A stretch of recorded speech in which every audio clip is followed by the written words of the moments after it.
இந்த சிப்ஸ் செய்யறதுக்கு நான் ஒரு மரவள்ளி கிழங்கு எடுத்திருக்கேன். இதோட தோலை இந்த மாதிரி சீவிக்கோங்க.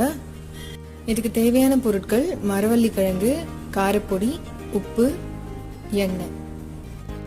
மரவள்ளி கிழங்கு வச்சு நிறைய டிஷ்ஷஸ் செய்யலாம்.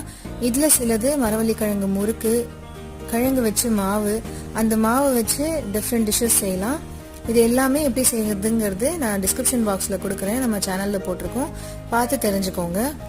தோல் நல்லா சீவினதுக்கப்புறம் இந்த மாதிரி ஃப்ளாட்டாக கட் பண்ணிக்கோங்க. ஒரு சிப்ஸ் கட்டர் வச்சு இந்த மாதிரி ஃபைனாக கட் பண்ணிக்கோங்க. மெலிசாக இருந்தால் தான் சிப்ஸ் நல்லா வரும்.